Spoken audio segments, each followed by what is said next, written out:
So I know what you're thinking. Given the new ban list and the state of the meta, why in the world would you play Tearlaments right now? And like, I'm not gonna say that this is the best deck or anything, but what I'm saying is the new card in the pack, Tearlaments Kashtira, is literally a custom card. It fixes so many problems that Tearlaments have in general, and because of the ban list, it's insane. Let me tell you, there's a good reason they hit the Millers, they hit the Ishizu cards. You don't want this card in the same meta that Millers exist in. That is a nightmare. And like, I can't believe that they printed this card when the Millers were at 3 and Tier was like at full power. So I don't know what their line of thinking was that. But what this card does is, this is like, it's half of a halfness and it's half of like a Ishizu Miller. So you can special summon this by banishing a Kashtira or Tearlaments card from your hand or grave. It doesn't have to be a monster, it could be anything. You can banish Fenris, you can banish any Tearlaments spell that you happen to mill. It's a quick effect you can do on either player's turn, and when it's special summoned, you can mill 3. So that's basically just halfness, except you can trigger it whenever you want, and not just when your opponent activates a monster effect. And it also has a beneficial effect when milled, where if it's mill, you just mill 2. So over the course of your turn, you can special this and you mill this. You basically mill 5, which is like a shady shuffle, which is probably why they limited it, so it'll be harder to both summon it and mill it on the same turn, even though, no spoilers, it's actually not that hard to do that at all. So the problems that Kashtira fixes with Tier is that before, with the banning of Merly, Rhino Heart was a very, not weak, but it was not a suboptimal normal summon. Because if you normal Rhino Heart to dump a name to make Kit Kalos, then you wouldn't have anything good to summon off Kit Kalos if you wanted to mill 5 with Kit, right? Your only other options would be, a Sharon, Abnus, or a Rhino Heart that already used the effect. So none of those give you any benefit when summoned. All you get is the mill 5 from Kit Kalos. Which is why we played Seamir after the Merly ban, so you wouldn't waste your Rhino Heart. Introduction of Tearlaments Kashtira turns Rhino Heart into a good starter once again. Rhino Heart now is a 1-card mill 11. So you make Kit Kalos with it, and then Kit Kalos will send Tear Cash to the grave. That will mill that will mill 2 cards. So sorry, a mill 10, sorry, my math's a bit off. Rhino Heart, make Kit send Tear Cash, mill 2, Kit Kalos destroy itself, or send itself to the grave, special summon Tear Cash, Kit will mill 5, and then Tear Cash will mill 3 on the summon from Kit Kalos, so that's a mill 10 right there. And if you mill 10 cards with this deck, even without the millers, I mean, mill 10 is enough to basically, you're milling a quarter of your deck, you should be able to do whatever you want from there, and I'll show you in the test hands that the boards that this deck makes are still insane when going first, and they are among the strongest boards that you will see in this format still. I guess to address the elephant in the room, how do you play this deck in a meta where a Rise Heart exists, right? Because that just FTKs this deck, in theory, right? And true, if you just have tier cards and if you just have Engine, you will lose to a Rise Heart every single time you go second. That's part of the reason why I'm not running, say, more combo-centric builds with like Punks or even Dangers, or like ones that take advantage of Chaos Ruler, because those decks use up a lot of, don't have much space for non-engine, and when you don't have space for non-engine with tier, you lose to Kashtira. So this is probably the most streamlined build you can get with tier, and because it's probably the only type of build that will work in a meta where you need non-engine to beat a Rise Heart. A fairly common sentiment I've been hearing is that because of the ban of Merly and only access to 2 fusions per turn, it makes tier as a standalone deck not viable. It's only pretty much just a engine that you can put in pile decks. And really, that's the opposite. It's the formats where Kid Kalos is banned. Those are the formats where Tearlaments does not work as a standalone deck. Those are where you have to use Tear as an engine on top of other stuff you want to mill and other graveyard based engines. Because Kid Kalos is the entire deck. Right now, Kid Kalos is carrying this deck on its back. With access to Kid Kalos, Kid Kalos is your one card starter that does everything for your deck. This is a Chaos War on its own if you think about it. It mills 5, it adds any tier card. And to make this is very trivial. You just need to trigger a fusion monster, which is not hard when you have targeted dumps like Rhinoheart and Seamare and Grief. And as soon as you have access to Kid Kalos, which is just any 2 tier monsters, which is again trivially easy to make, then you can get your plays going. It's when Kid Kalos is banned. No matter how many times you can fuse, you have no 1-card combos, because Rhinohearts and Seamares and Foolish Burials and like all this stuff, they don't lead to anything. You need to mill extra stuff on top of the tier name in order to even get your engine going. And it's true that they have a higher ceiling, but as long as Kid Kalos exist, you can play tier as a standalone deck, a self-contained deck, and you can play like a however combo. You can add as much graveyard engines as you want, or you can add as little as you want, as much like non-engine utility cards tech for the meta, which is the one I'm going for. And the cards that the non-engine that we have that we're trying to hopefully beat a Rise Heart with, subject to change. The non-engine is definitely, if I feel like the Kashtira matchup is still terrible even with all this non-engine, I will add more just to make the matchup bearable, because that's the name of the game, this format. So you have infinite impermanence. This is kind of an out to a Rise Heart. Loses to Lance. Hopefully not everyone's on Lance yet. Kaiju's Damascene is a definite out to a Rise Heart. It's also an out to Pearly, which is this deck's only out to is Underworld Goddess, which it can make, but it's much easier to just drop a turtle on them. And this is also an Aqua, so it's free fusion material to make Kit and Kaleido, which comes up all the time. Even Kashtira Fender, I mean, it can be an out. If they do the play where they end on an Arise Heart with just 1 material, you can special this, and then hopefully they don't have a way to trigger to get 3 materials banished under their Arise Heart. And then Fender can also threaten it, although that's a bit copium, not gonna lie. The one Nibiru is also an out to the scary cash boards, and it will, as long as they don't brick, this is like the kind of thing with cash is like that deck is liable to bricking, and if they brick, then Nibiru doesn't work against them, which is kind of funny. But most hands, Nibiru will stop an Arise Heart as well. And if I need more, I will cut down on Ash, because Ash is like extremely mediocre as a hand trap. Ash is good against the non-engine you see in a deck. It's good against like Max G, it's good against Thrust, it's good against Book of Eclipse, but it's not very good as a hand trap itself against Pearly or Cash for that matter. And you don't even want to fire this off Cash on a Unicorn, because if Unicorn's on the field, you're going to lose your Kid Kalos, and it's a hard uphill battle anyways. So I can see myself cutting Ash for like something like Book if I need even more non-engine. But yeah, those are the Arise Heart plans, and further testing will determine if those non-engine slots stay like that. And then the rest of the deck is like pretty straightforward then, because they limited all the good tier cards, so like there's really not many options you have. I have 6 normal summons with Rhinoheart and Seamare. Oh, also, you might notice we don't have it. I'm not running Ishizus in here.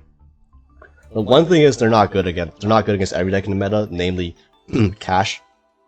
It's not very good, but also without the millers, these are never extenders in your hand. Like, you're never gonna open double Ishizus and be able to special them as a level 4 extender. Like, that's just not gonna happen.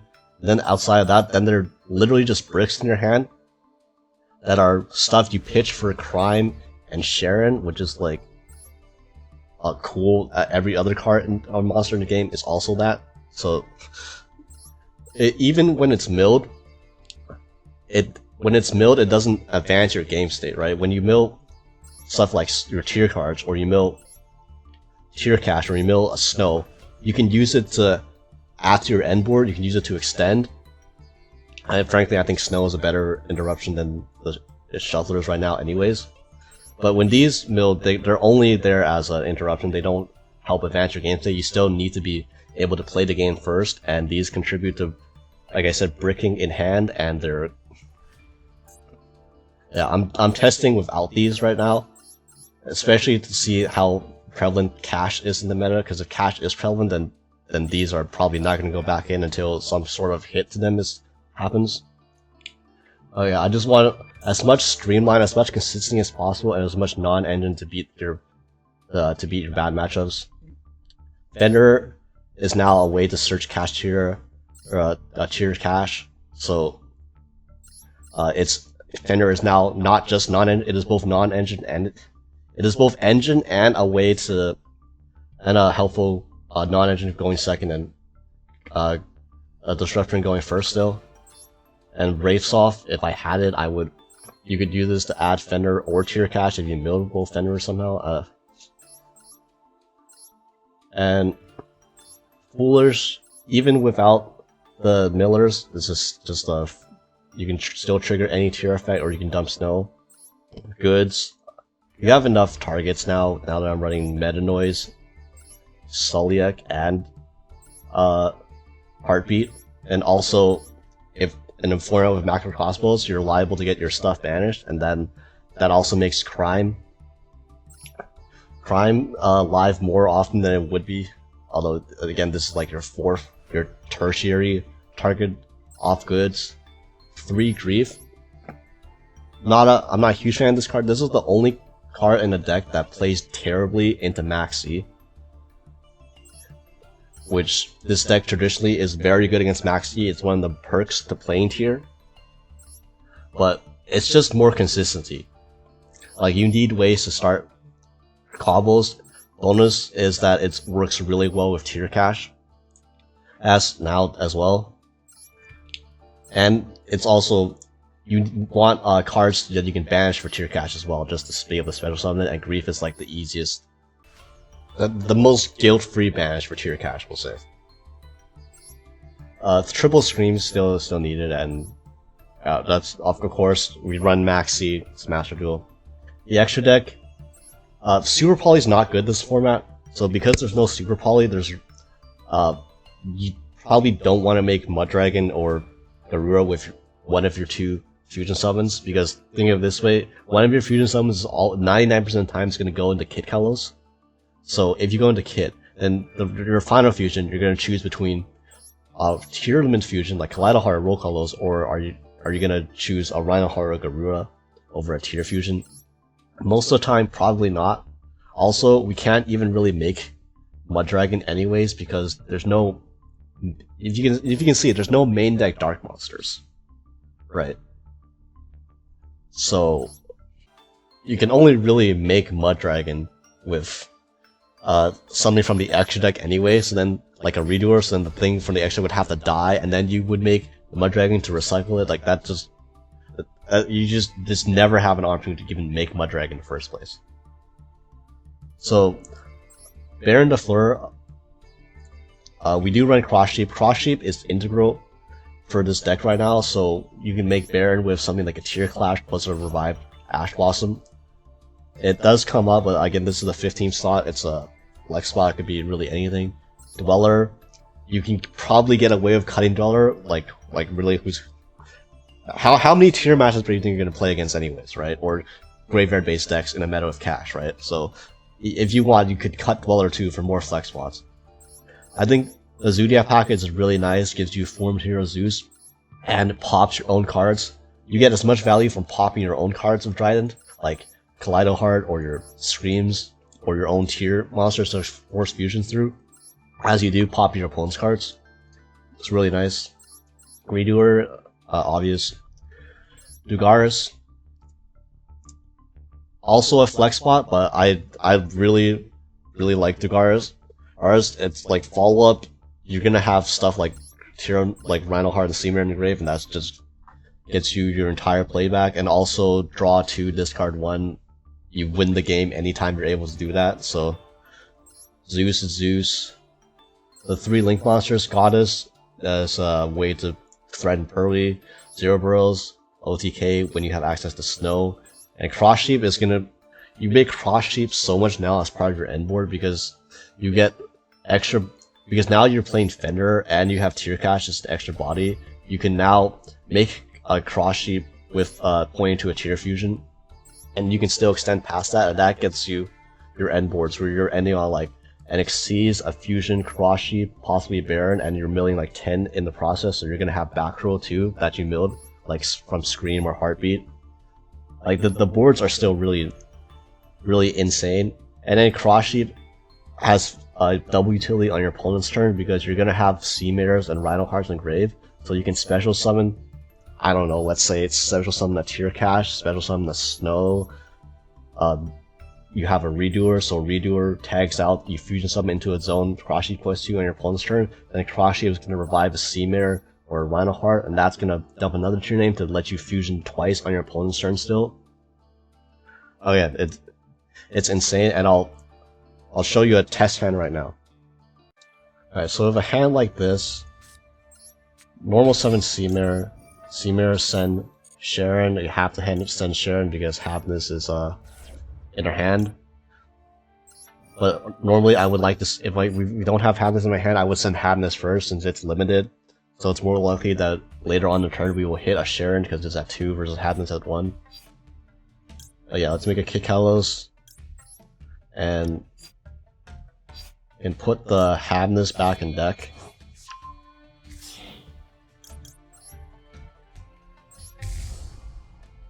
And Kid Kalos, I'm gonna just add Scream, since we already have the Rhino Heart in hand. Add the Scream to hand. Normal, or activate Scream, trigger Kid Kalos, kill its target itself, special the Rhino Heart.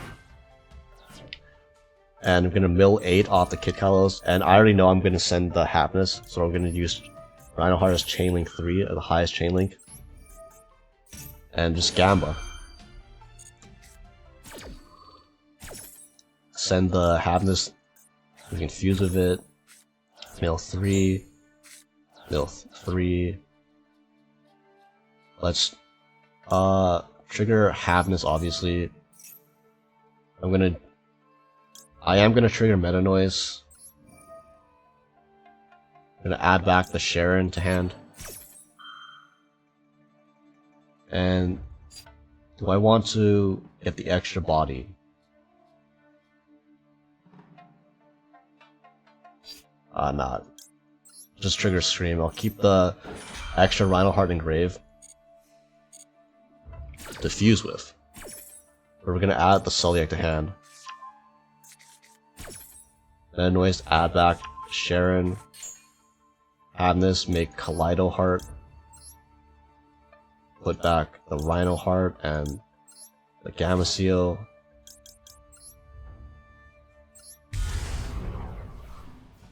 Put it in this zone. And here we will make Cross Sheep with Rhino Heart and Sea Mare. I'm going all in. You don't even need to go this ham. But I'm gonna trigger Sharon, summoning to the Cross Sheep zone, dumping Ash, mill 3, trigger Cross Sheep, bring back any rank 4, or any level 4, going to Redoer,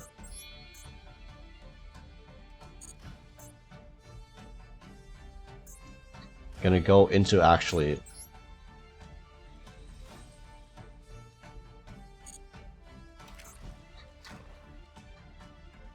Redoer, Sharon, and Sea Mare. And during our opponent's turn, so we do have the Kaleido Heart, the Sulliak, and the Cross Sheep. We have a Rhino Heart and Sea Mare engraved to bring back during our opponent's turn. Then Sulliak and Crime. You might be thinking the crime is not live right now, but you can make it live very easily during your opponent's turn. Trigger Time Thief. Okay, well I'm gonna pretend we don't get a free draw off that because that would be cheating. Wait for our opponent to do something. 6 Sound United.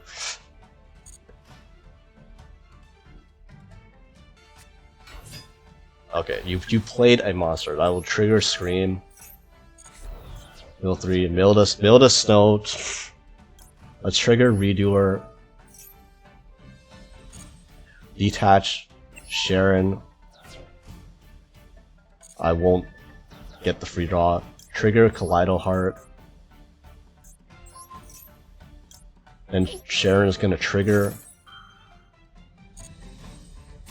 I will make a roll Kalos on our opponent's turn. Special it to the Cross Sheep zone.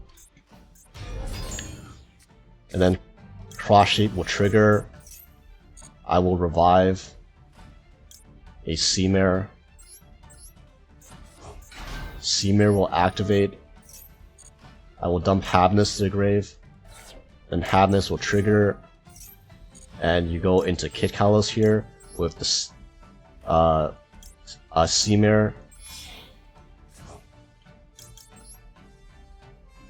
And then on the summon of Kit Kalos,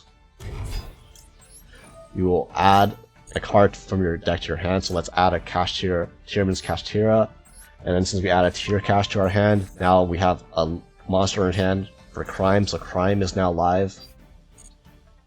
And yeah, this is what like a typical board looks like. You're gonna have any number of Tear Traps in the grave.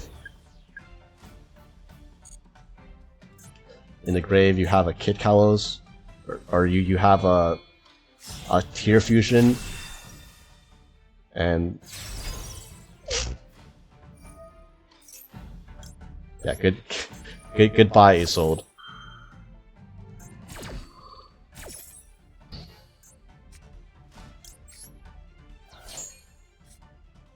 And we can even trigger the Tear Cache to mill 2 more.